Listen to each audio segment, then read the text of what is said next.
Interview. حاضر معنا السيد ميشيل بوزا مدير Business France شمال افريقيا. Bonjour, bienvenue à vous sur les ondes d'Express FM. Bonjour et bonjour à tous vos auditeurs. Merci d'accepter notre invitation ce matin. Alors, Expertise France, Business France, tout cet écosystème business et d'expertise, voilà, pour s'y retrouver, que fait Business France pour ceux qui ne connaissent pas? Alors c'est très simple, Business France, nous on est axé complètement sur l'entrepreneur et notre boulot c'est de rendre des solutions pour les entrepreneurs français et tunisiens pour leur permettre de se connecter, de créer de la valeur, de créer des emplois sur les deux rives de la Méditerranée. On a 3 métiers. Le premier, c'est d'aider les entreprises françaises à grandir avec un réseau en France et on les connecte à toutes les opportunités. Le deuxième, c'est d'accueillir en France les entrepreneurs étrangers qui souhaitent mettre un pied en Europe, en France. Et le troisième, c'est la formation des jeunes, puisqu'on a un programme de volontariat qui s'appelle le VIE, qui permet de former à l'international des milliers de jeunes chaque année. Dit comme ça paraît très très simple, mais il faut encore le faire. Et aujourd'hui, la base de tout ce travail, c'est le co-développement, c'est de co-développer. Et aujourd'hui, le co-développement, c'est pas évident. Et ça va être l'un des sujets phares de la conférence prévue pour après-demain. Nous allons en parler dans quelques instants. Mais alors, comment vous voyez ce co-développement côté Business France?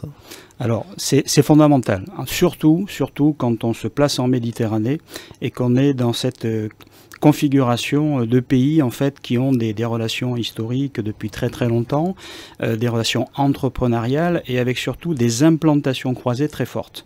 Donc en fait le co-développement, ça signifie pour nous, et c'est un axe fort vraiment de notre action depuis 2 ans, et je pense que ça va le rester, c'est globalement d'aider un entrepreneur à prendre pied sur l'autre rive de la Méditerranée, que ce soit un entrepreneur tunisien pour aller en Europe via la France, ou que ce soit un entrepreneur français pour aller en Afrique et en Afrique du Nord via la Tunisie. Donc ça ne veut pas dire, c'est pas de la sous-traitance, on a dépassé ça, c'est pas de la colocalisation, c'est vraiment du co-développement. On prend les avantages et les inconvénients de chaque pays, de chaque équipe, et avec ces équipes, on construit une stratégie commune avec un pied de chaque côté de la Méditerranée qui nous permettent ou qui permettent à l'entrepreneur d'aller en Afrique avec des équipes africaines et d'aller en Europe avec des équipes européennes. Donc c'est vraiment ce concept-là de co-développement qui est très fort pour nous. Alors on l'a commencé dans l'industrie en 2022 avec les fédérations industrielles, automobiles, aéronautiques, électroniques, et parce que l'offshoring industriel fonctionne bien, il y a beaucoup d'entrepreneurs qui sont implantés. Et là, on a choisi de le développer dans le numérique parce que le numérique, c'est effectivement un secteur dans lequel il y a beaucoup de création d'emplois, beaucoup de valeurs, beaucoup de belles histoires qui existent. Et ce qu'on veut, c'est montrer ces histoires de manière à pouvoir donner envie, donner des opportunités à l'entrepreneur de développer un projet, développer son business et de se connecter avec tout cet écosystème. Alors, ça me permet de rebondir par rapport sur cette question de co-développement, sur le numérique et sur ce qui est prévu justement après-demain. Alors, quel est l'objectif de cet événement? Quels sont les moments forts? Est-ce que ceux qui nous écoutent, on ne va pas les frustrer non plus, est-ce qu'ils seraient les bienvenus ou est-ce que c'est sur invitation, sur inscription? Comment ça va se passer? Mais ça, vous nous le direz après par rapport à la participation. Mais quels sont les moments forts de cet événement prévu après-demain? Alors, c'est un événement d'abord qui est co-construit avec tous nos partenaires en Tunisie. Donc, au premier chef, la French Tech Tunis, qui est, je dirais, l'association French Tech en Tunisie qui regroupe beaucoup d'entrepreneurs et qui est liée à la dynamique French Tech qui existe dans le monde entier, avec également l'association TACT, avec la Fédération nationale du numérique, avec Connect Digital. Donc on a vraiment demandé à tous nos partenaires de participer à cette dynamique pour partager en fait. Globalement, on va parler de 3 points. Le premier, c'est les piliers du co-développement numérique, c'est-à-dire pour faire des business et pour faire des associations et des entreprises dans les 2 pays, il faut de l'infrastructure numérique, il faut certainement de l'Internet, il faut de la formation, il faut un certain nombre donc, de données qui sont cette partie pilier. Ensuite, il y a les enjeux, c'est-à-dire le business. Où est-ce qu'on peut développer du co-développement numérique avec les entreprises? Et donc là, on aura une deuxième table ronde qui traitera de ces sujets, qui peut considérer aussi l'aspect de la cybersécurité, hein, donc bien évidemment. Et puis une troisième table ronde qui sera la mise en connexion des écosystèmes français et tunisiens dans un mode inclusif et durable, en rapprochant effectivement les écosystèmes. Et on aura également avec nous des gens qui seront capables de parler du financement. Et ça, c'est quand même quelque chose de très important, puisqu'on aura des gens de BPI France qui vont venir de France, des gens de Digital Africa, qui évoqueront également ce problème ou ce sujet du financement, qui est difficile, hein, c'est pas simple, mais qui pour un entrepreneur est quelque chose de très important après la partie du démarrage. Alors ça, c'est les thèmes qu'on va discuter. On a également 12 startups franco-tunisiennes, qui ont le pied de chaque côté, qui sont des illustrations parfaites de ce qu'on veut dire, et rien de mieux qu'un entrepreneur pour en parler. Donc ces startups présenteront leurs solutions autour de ces trois thèmes. On a également des ateliers, des masterclass l'après-midi, donc toute une journée. La cible, c'est l'entrepreneur du numérique ou un entrepreneur qui a des besoins justement de transition numérique, qui se pose un certain nombre de questions. Et nous allons avoir avec nous des entreprises qui vont présenter des solutions comme Eutelsat, qui est une possibilité d'avoir l'Internet en utilisant d'autres systèmes plus intéressants. On aura Sofrecom, on aura Numérix, on aura Winbee. Donc il y a des masterclass, il y a des ateliers avec le financement, j'en ai parlé, et nous lancerons également une communauté Afrique-France Entrepreneurs qui est une plateforme pour regrouper donc les entrepreneurs tunisiens et les entrepreneurs français, qui est une plateforme hébergée par Euroquity de BPI France et qui permet de faciliter les liens et de connecter. Donc toute une journée vraiment consacrée aux entrepreneurs avec des solutions, des exemples, des illustrations, des expertises. Le but, c'est vraiment de montrer ce qui marche, de montrer ces exemples et de faire en sorte que l'entrepreneur avec un projet, qu'il soit petit, gros, moyen, réussisse dans cet écosystème. Alors pour reprendre éventuellement ce qu'on disait en première partie de cette interview et puis par rapport à cet événement, quels sont selon vous, Michel Bozat, je rappelle à nos auditeurs, directeur de Business France pour l'Afrique du Nord, quels sont selon vous les piliers de ce co-développement tel qu'on est en train de le co-construire aujourd'hui? Alors, je crois que quels sont les défis? Le numéro 1, c'est le capital humain. Dans le numérique, il est clair que c'est la formation, la capacité de pouvoir compter sur des équipes, de les fidéliser aussi. C'est pas facile de fidéliser des ingénieurs informaticiens, qu'on soit en France, en Tunisie, au Canada ou ailleurs, c'est très compliqué. Donc, quelles sont les solutions? Est-ce que c'est des parcours? Est-ce que ça permet de travailler également à distance dans beaucoup de cas, les conditions de vie? Donc, le capital humain, premier pilier. Le deuxième, c'est effectivement d'avoir après une réglementation et des infrastructures qui permettent de travailler dans le numérique, parce que si vous avez des ingénieurs qui vous proposent des solutions en Tunisie, mais que vous pouvez difficilement travailler de manière sûre et stable avec vos clients ou vos partenaires dans le monde entier, ça ne marche pas. Donc il faut des applications, un cloud et des installations qui soient stabilisées et sûres. Et je pense que la Tunisie est bien placée dans ce domaine en Afrique. Elle est reconnue comme telle, la France aussi, bien sûr. Et puis également un écosystème qui permet aux projets de se développer, qui permet aux entrepreneurs de créer des projets et puis de se projeter un petit peu partout. Donc voilà, les piliers, c'est ça, une confiance, du capital humain et une relation qui permet, grâce à un cadre législatif et un cadre technique, de travailler. Et dans le numérique, c'est ce qui se passe.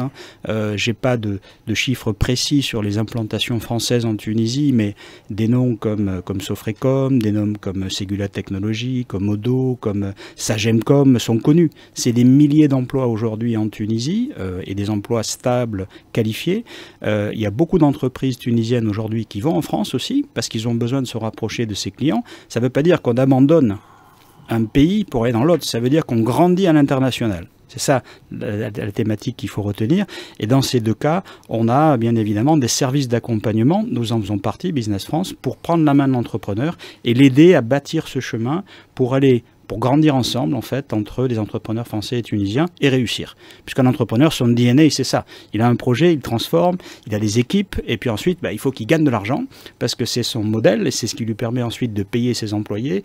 Et donc, pour réussir ça, ou réussir ce projet entrepreneurial, il a besoin d'un accompagnement que nous mettons en place avec tous nos partenaires. Hein. Donc, j'ai parlé de BPI France, j'ai parlé de Digital Africa, d'Expertise France. On a une ligne de crédit française aussi de 30 millions d'euros qui permet à des entrepreneurs en Tunisie de pouvoir déployer des projets dans le service ou dans la production. Tous ces outils sont peu connus, ou pas assez connus, en tout cas c'est mon idée, et ce qu'on souhaite c'est justement les mettre en avant et permettre aux entrepreneurs d'en avoir une bonne connaissance. Faciliter l'accès au marché dans les deux sens, ça c'est très important. L'inclusion également, pour que ce co-développement, surtout en matière de numérique, puisse profiter, pour que ça ne contribue pas au contraire à creuser plus le fossé numérique, mais au contraire contribuer à inclure plus de gens. Donc ça, ce sont des défis face à... Vous avez raison, ouais. Et d'ailleurs je signale que nous faisons cette opération aussi avec la Fondation Tunisie pour le développement, qui est un exemple vraiment très très réussi et concret de formation des métiers du numérique dans tous les territoires en Tunisie, avec les centres ELIF, et c'est une bonne manière, je dirais, de pouvoir former et qualifier donc des personnes dans tous les territoires en Tunisie, et pas forcément des gens qui ont des super diplômes, pour leur permettre d'aller dans ces métiers du numérique et de contribuer à ces projets. Pour terminer, ça c'est par rapport à... Alors c'est ouvert au public, non? Sur invitation? Alors c'est ouvert aux professionnels et c'est ouvert aux entrepreneurs, c'est pas ouvert au public. Du numérique ou d'une entreprise qui a des besoins dans le numérique, de transformation numérique et qui veut écouter ces solutions. Donc c'est gratuit. Et donc ça se fera à l'hôtel Sheraton. Par contre, il faut s'inscrire et l'inscription se fait via le compte LinkedIn de Business France Tunisie. Donc je vous invite simplement à y aller, à vous inscrire. Et ensuite, dans la mesure des places disponibles, bien sûr, donc tout le monde est le bienvenu et pour passer une journée vraiment très positive autour du numérique, autour de l'international et autour de l'inclusion par rapport à ces différents métiers qui sont des métiers qui explosent en ce moment et qui vont continuer à exploser, sur lesquels tout le monde est confronté à des enjeux, hein, comment je transforme, comment je garde, voilà. On va partager ces expériences et on va montrer par les entrepreneurs des choses qui marchent entre la France et la Tunisie, et je pense que c'est le message qu'on souhaite passer jeudi. Bah, rendez-vous sur la page LinkedIn de Business France en Tunisie, c'est ça. Très donc ابشيو على صفحة Business France تونس في LinkedIn باش تنجموا تقيدوا وتشاركوا في الندوة هذه. Alors pour terminer en 2-3 minutes, on a parlé de ce que faisait d'une manière générale Business France, on a parlé de cette réunion sur un sujet fort intéressant et c'est très bien d'aborder ces questions-là.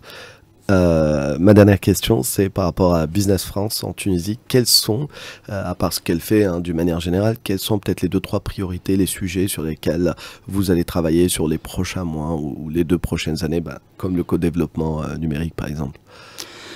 Alors, nous, notre priorité, c'est de maintenir, renforcer les liens, créer des projets quand c'est possible.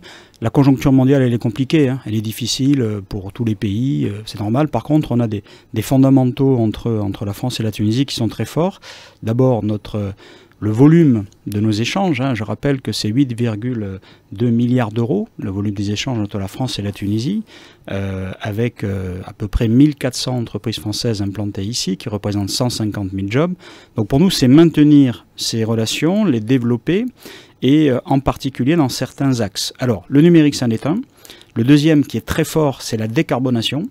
La décarbonation pour la Tunisie, puisque la Tunisie est confrontée à une nécessité de décarboner en partie son industrie pour pouvoir continuer à fournir les clients, qu'ils soient européens, américains ou africains. Donc il y a une nécessité de décarboner, et la transition effectivement écologique et énergétique qui est devant nous, qui se positionne, en tout cas qui est un enjeu pour toutes les entreprises, et nous allons particulièrement mettre l'accent sur ça. Transition écologique et énergétique, transition numérique, avec les enjeux de capital humain et de co-développement. Voilà nos priorités sur lesquelles on va proposer chaque année des grands rendez-vous, qu'ils soient, je dirais, en Tunisie comme le forum de jeudi, ou, je le dis d'ailleurs, pour 2024, au mois de février, se tiendra à Tunis un forum méditerranéen de l'eau, qui est organisé par l'Institut méditerranéen de l'eau avec tous les pays du pourtour méditerranéen.